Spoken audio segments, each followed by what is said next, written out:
Merci de nous rester fidèles. Il est 9 h en temps universel.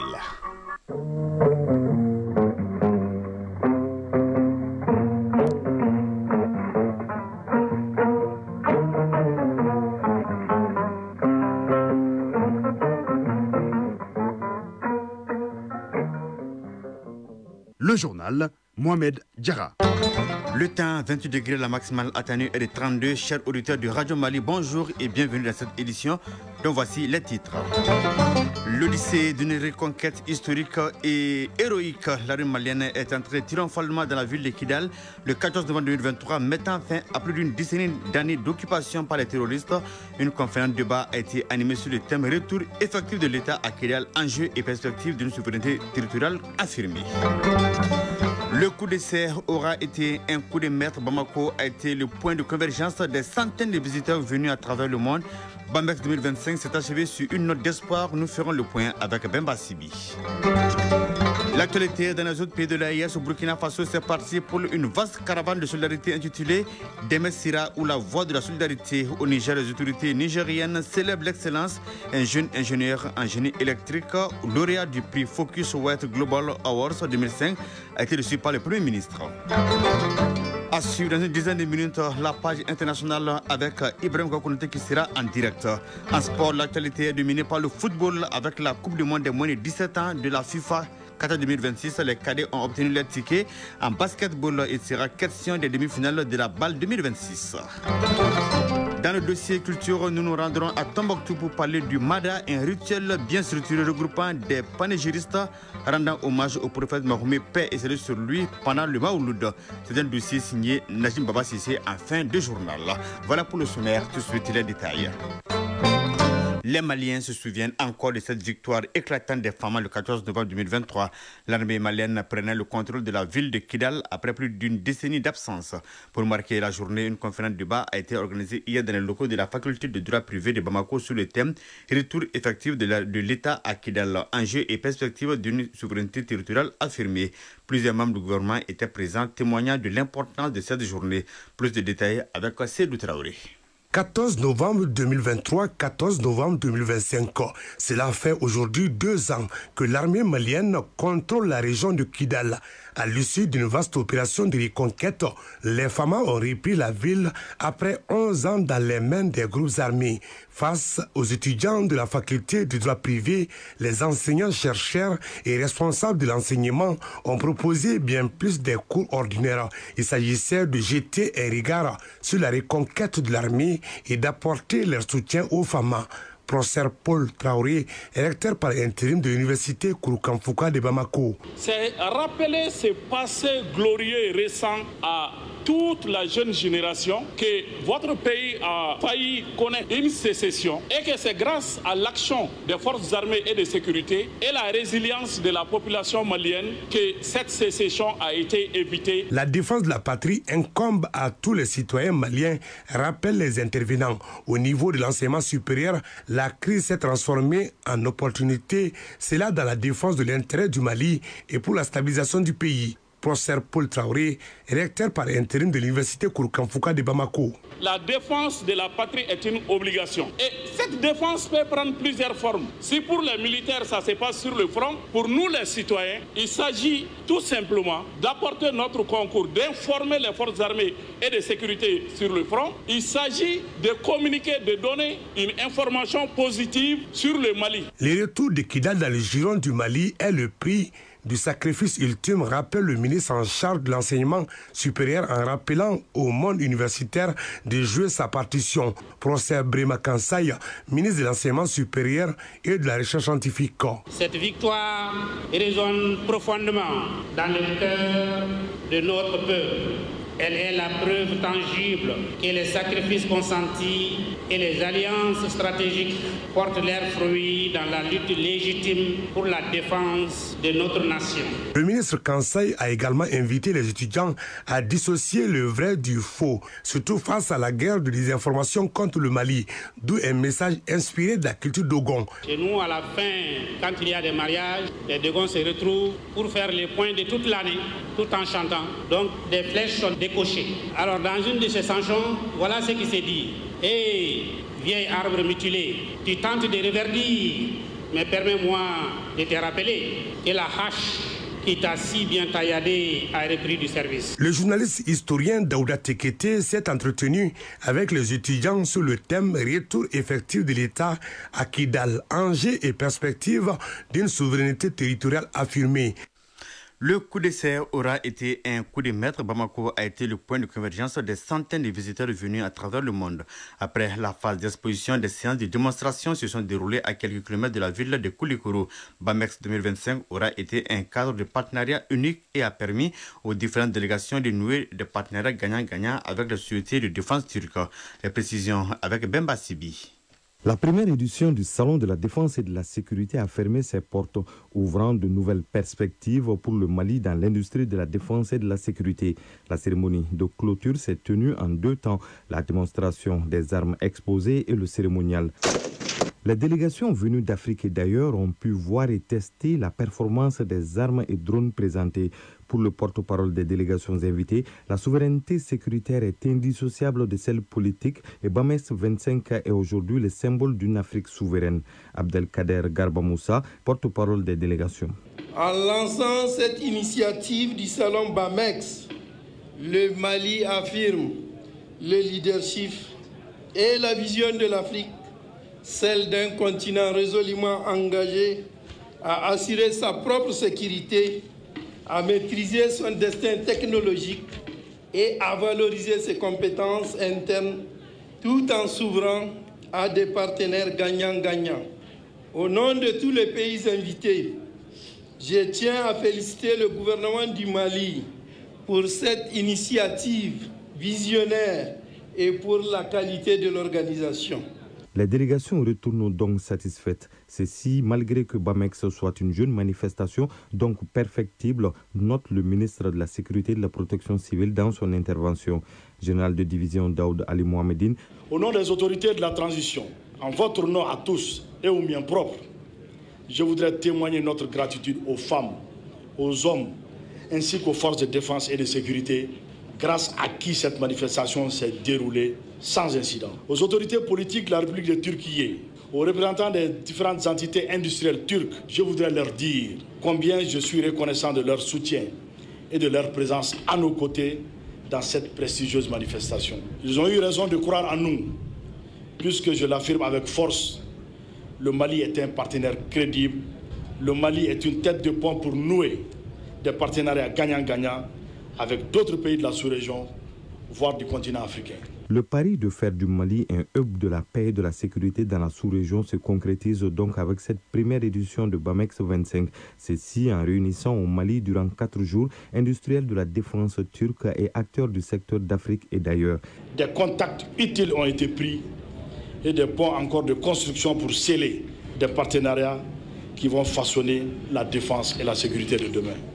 Avec la conviction que ce salon a été profitable, tant aux exposants qu'aux visiteurs, je peux affirmer sans risque de me tromper qu'il a été une grande opportunité entre l'industrie de l'armement, décideurs gouvernementaux, militaires et acteurs du secteur privé de la sécurité. Il me plaît, au nom de son Excellence le général d'armée Assimi Goïta, président de la transition, chef de l'État, chef suprême des armées, président de la Confédération des États du Sahel AES et du peuple souverain du Mali, de féliciter toutes les délégations pour leur participation active au Bamex 25. Pour une première, Bamex a déjoué les pronostics d'échec, faisant du coup d'essai un coup de maître. Et les attentes ont été largement comblées selon les participants.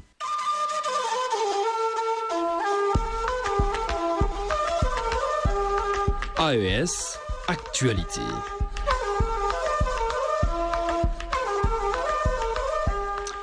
Demain sera où la voix de la solidarité, c'est le nom d'une campagne nationale lancée à Ouagadougou. C'est le Premier ministre qui a donné le top départ de ce vaste mouvement de solidarité. Une caravane qui devra sillonner toutes les régions de Burkina Faso du 14 novembre au 31 janvier 2026.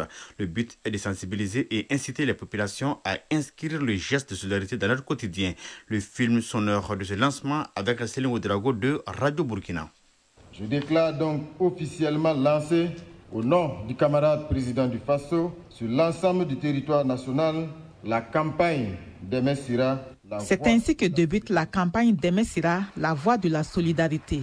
Pendant 2 mois et demi, à compter de ce 14 novembre, les citoyens sont appelés à manifester la solidarité, une valeur qui caractérise le Burkinabé résilient et courageux. Selon le Premier ministre Rim Talba Jean-Emmanuel Ouedraogo, la solidarité ne s'est pas éteinte au Burkina malgré les épreuves que traverse le pays. Cela s'est traduit par les familles qui accueillent les déplacés internes sans rien attendre en retour, les jeunes volontaires qui partagent leur énergie et leur temps pour servir la communauté, les femmes, les anciens, les chefs coutumiers et religieux qui chaque jour maintiennent vivante l'âme du pays à travers la promotion de la paix, le partage et la compassion. Deme Sira est la voix qui nous rappelle que la nation ne se résume pas aux institutions, mais à une communauté de destin, un lien vivant entre les femmes et les hommes qui refusent de se résigner face à la souffrance des autres. Pour la ministre en charge de la solidarité nationale, Passonwende Pélagique Kabouré, Deme Sira est une campagne qui entend remettre l'humain au centre, le regarder avec bienveillance, comprendre sa douleur et lui tendre la main. À travers les caravanes régionales, nous ferons vivre la solidarité dans chaque commune, chaque quartier, chaque concession du Burkina Faso. Nous honorerons les héros du quotidien. Nous mobiliserons les leaders d'opinion, les artistes, les influenceurs, les médias, les partenaires. Deme Sira est un point de départ. Elle appelle chacune et chacun d'entre nous à contribuer. Le lancement de la caravane Deme Sira marque le début d'un périple qui conduira les équipes dans toutes les régions du pays. Depuis Ouagadougou, la caravane prend la direction de la région de Nando, à qui le flambeau a été symboliquement remis par le Premier ministre. Cérémonie symbolique, repas communautaires, causeries éducatives et actions citoyennes, entre autres, rythmeront chaque halte dans les différentes régions du Burkina. Oui, une belle initiative à encourager. Nous restons avec les activités gouvernementales, mais en changeant de pays. Le Premier ministre nigérien Ali Mohamed Lamine Zen a reçu hier en audience Kabir Meiga, un jeune ingénieur en génie électrique et lauréat du Focus White Global Awards 2025. Le reportage de Raina Ibrahim du Radio du Niger. Au cours de cette rencontre, le Premier ministre Ali Mohamed Lamine Zen a félicité Kabir Meiga pour son parcours exceptionnel et pour cette distinction internationale qui honore non seulement sa personne, mais également l'ingéniosité et le savoir-faire nigérien. Le Focus White Global Award 2025, qui récompense les innovations technologiques à fort impact, met en lumière le travail remarquable de ce jeune ingénieur en génie électrique, reconnu pour ses solutions novatrices dans le domaine des énergies renouvelables et de l'électrification durable. Kabir Meiga a de son côté exprimé sa gratitude envers les autorités du Niger pour leur soutien et leur reconnaissance. Ils ont fait preuve de beaucoup de soutien pour le talent nigérien. La preuve, je suis là. Ils veulent vraiment valoriser le talent nigérien. Ils veulent soutenir les talents au pluriel nigériens à arriver au plus haut sommet dans les réseaux de technologie à l'international, etc. Donc ça m'a fait très plaisir d'entendre leur vision, d'entendre leur réflexion à la matière. Ils ont beaucoup d'idées qu'ils comptent exploiter et je m'attends vraiment beaucoup de voir les résultats. Le ministre de la Communication et des Nouvelles Technologies de l'Information, Haji Ali Salatou. Il a été très modeste dans sa présentation. Il a omis de mentionner qu'il a son actif à peu près 6 brevets à l'international. De découvrir que ce domaine, ce championnat, n'est pas uniquement réservé aux puissances mondiales. Nous avons un Nigérien qui prouve le contraire, que nous ne sommes pas là que pour imiter, copier. Nous pouvons créer, façonner. Cette audience illustre l'engagement des plus hautes autorités nigériennes à encourager les compétences nationales et à valoriser l'excellence dans tous les domaines.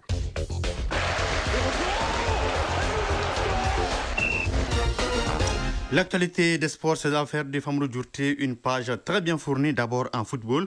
Coupe du monde des moins de 17 ans de la FIFA Qatar 2025, le Mali sera au rendez-vous des 8e de finale. En 16e de finale, les cadets ont dominé leur homologue de la Zambie par le score de 3-1. Sur le continent, le groupe A de la Ligue des champions féminines de la CAF joue sa 3e journée ce samedi face au FC Massar, face à son destin en main, gagné ou resté à Kem. Car tout résultat que la victoire éliminerait les Maliennes. Idem pour le centre de référence de basketball de Tombouctou qui affronte ce soir Al-Ali de la Libye en demi-finale de l'élite 16 de la division ouest de BAL 2026. La page des sports porte la signature de Famrou Djourté.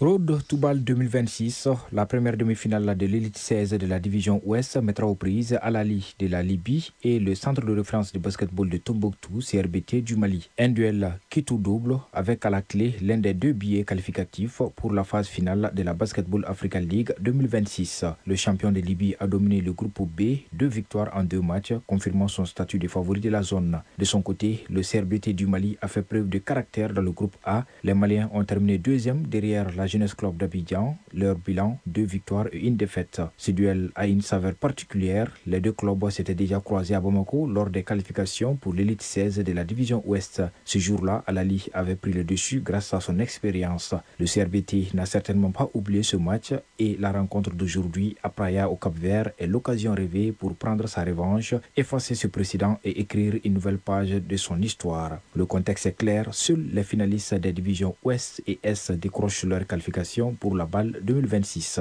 Si le CRBT veut continuer l'aventure, il devra répondre à l'intensité libyenne, rester discipliné dans la gestion du ballon et faire preuve d'efficacité extérieure pour briser le bloc d'Al Ahly. L'autre demi-finale oppose la Jeunesse Club d'Abidjan de la Côte d'Ivoire à Sphinx Knight du Ghana, 2 formations qui rêvent également de rejoindre la scène principale du basketball africain. En football, Ligue des champions féminines de la CAF 2025, dans le groupe A, l'USFAS du Mali joue son avenir cet après-midi face au FC Massar d'Égypte, club hôte du tournoi. Avec 3 points, 1 victoire et 1 défaite, les militaires sont dans l'obligation de gagner pour espérer décrocher une place en demi-finale.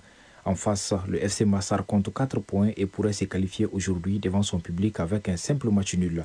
L'USFAS devra se montrer solide défensivement et réaliste devant le but pour arracher son ticket pour les demi-finales, ce qui serait une première dans la compétition pour un club malien. Coup d'envoi de la rencontre 13h GMT. Au même moment, l'autre match du groupe oppose l'AS FAR du Maroc, également à 4 unités, aux Tanzaniennes de JTK Queens, dernière avec un seul point. Toujours en football, 16e de finale du mondial des moins de 17 ans garçons Qatar 2025. Le Mali a validé son billet ce vendredi pour le 8e de finale en disposant de la Zambie par 3-1. Les cadets maliens affronteront ceux du Maroc en 8e de finale. Les jeunes lions de l'Atlas ont fait tomber les États-Unis 4-3 au tir au but. Le score était d'1 but partout à l'issue du temps réglementaire. L'Égypte a été éliminée par la Suisse 3-1. Les autres nations africaines jouent leur 16e de finale ce samedi. Il s'agit du Sénégal qui affronte l'Ouganda, de l'Afrique du Sud qui joue contre le Japon, du Burkina Faso qui défie l'Allemagne et de la Tunisie qui sera face à l'Autriche. Terminons avec les rencontres amicales de certaines sélections dans le cadre de la fenêtre FIFA de ce mois de novembre 2025.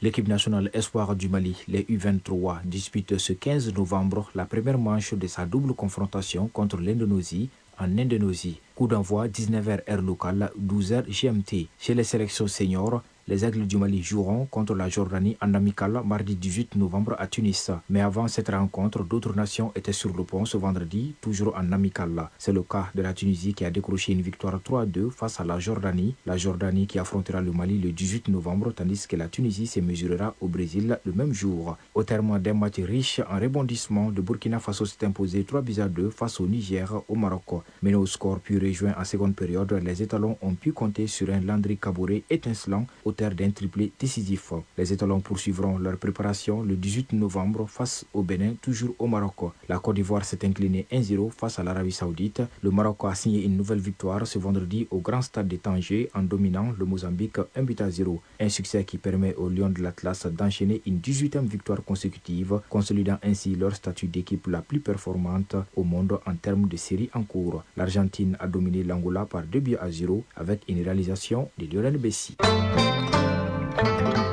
Oui, une fenêtre sur l'actualité internationale, c'est avec Ibrahim Kakounaté en direct dans ce studio. Ibrahim Kakounaté, bonjour. Bonjour Mohamed Diarra. En Algérie, 8 provinces ont été touchées par l'incendie qui a tout ravagé.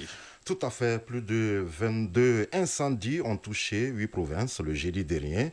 Les feux les plus dangereux se sont déclarés dans les montagnes de Tipaza, dans le centre du pays. Le Premier ministre et la défense civile ont intervenu toute la nuit pour maîtriser les feux. Les autorités ont évacué donc les habitants à cause des flammes. Les incendies sont favorisés par les vents chauds et secs avec plus de 31 degrés Celsius à Alger, ce qui surplonge la mer Méditerranée. Au Ghana, bonne nouvelle, les signaux sont ouverts. L'économie connaîtra une hausse durable en 2026. L'économie ghanéenne devrait connaître une croissance durable en 2026 grâce au retour de la confiance des investisseurs, selon le ministre des Finances. Selon lui, cette reprise devrait permettre une croissance d'au moins 4,8% du PIB grâce aux réformes fiscales. Le gouvernement vise un déficit budgétaire de 4% et un solde primaire de 1,5% du PIB. Les autorités affirment avoir rétabli la discipline budgétaire, maîtrisé l'inflation et stabilisé le crédit. Au Soudan, c'est le chaos. La ville d'El Fasher au Darfour Nord est tombée aux mains de forces rapides. Que s'est-il passé? Très bien. La ville d'El Fasher au Darfour Nord est tombée aux mains de forces rapides. Donc soutien rapide, provoquant une expatriation massive. Près de 100 000 personnes ont fui vers les camps autour d'Al-Daba et Tawila. Des déplacés témoignent de violences graves, de pillages et d'humiliations commises par des paramilitaires. L'ONU a ouvert donc une enquête sur ces violations présumées et s'inquiète de la famine qui touche plusieurs régions. Depuis 2023, près de 12 millions de Soudanais ont été déplacés. Le HCR demande plus de soutien pour répondre à la crise. L'Afrique du Sud accueille à bras ouverts des Palestiniens qui ont atterri à l'aéroport Oliver Tambo. Un avion transportant 160 Palestiniens originaires de Gaza a atterri à l'aéroport Oliver Tambo en Afrique du Sud.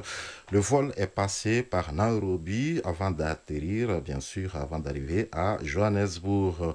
Alors le président Cyril Ramaphosa a expliqué que même sans papier, ces personnes viennent d'une zone de guerre.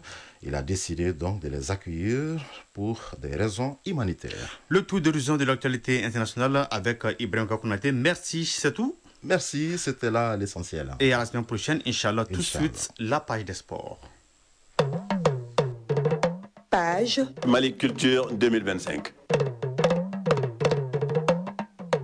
Et oui, vous l'avez compris, on parle donc de culture, année de la culture oblige. Le rendez-vous, c'est bien le 18 décembre à Tombouctou. Justement, dans le dossier culture, nous nous rendons dans la cité des 333 saints où la culture se vit au rythme des traditions. Elle est partout, y compris dans le Mada, un rituel bien structuré regroupant des panégyristes rendant hommage au prophète Mahomet, paix et salut sur lui pendant le Maouloud d'or. Nous vous dévoilons les secrets qui entourent la lecture des panégyriques célébrant la naissance des prophètes. Le Mada est dirigé par une personnalité très influente dans la communauté des panégyristes. On l'appelle le Cheikh Al-Mada. Il organise la lecture, ajuste les tons et corrige les erreurs et malprononciations. Chaque point de lecture de la ville a son Cheikh Al-Mada. Le dossier est signé Najim Baba Sissi.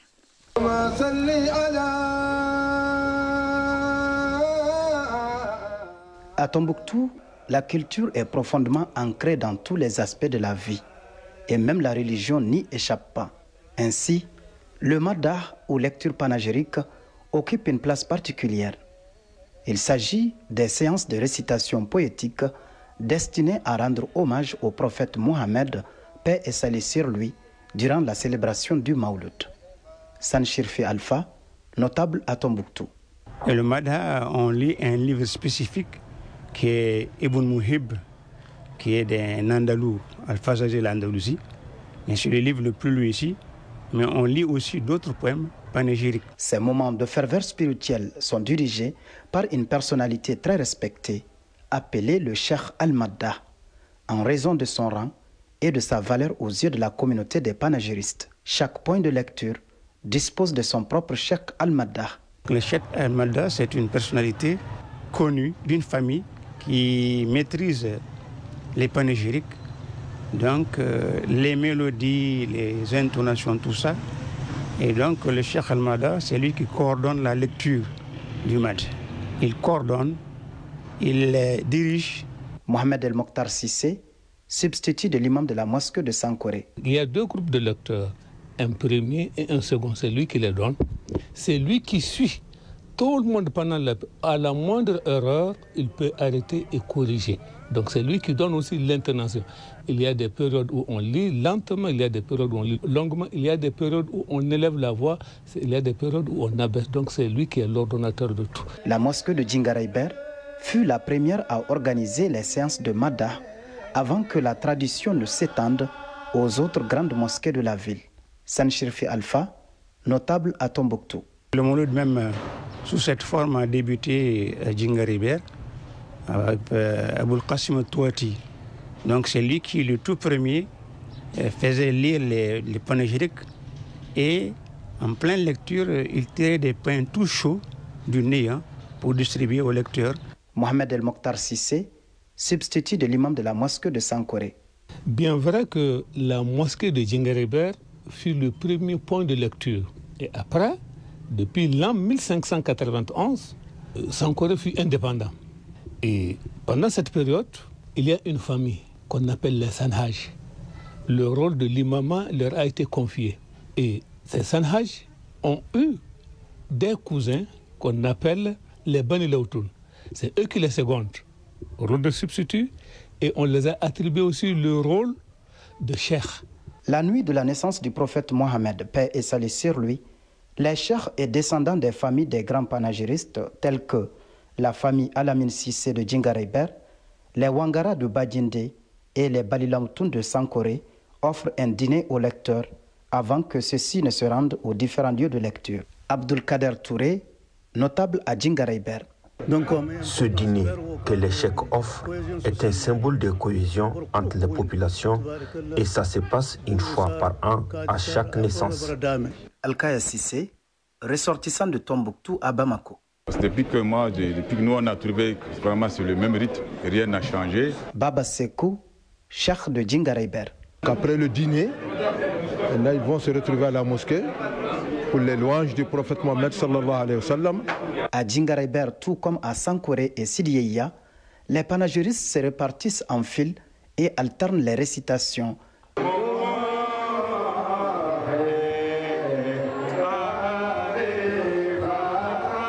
À la fin des éloges au prophète, le cheikh, généralement le plus âgé et le plus expérimenté, est raccompagné jusqu'à son domicile, à pas cadencé des panagéristes, récitant à basse voix deux proses distinctes.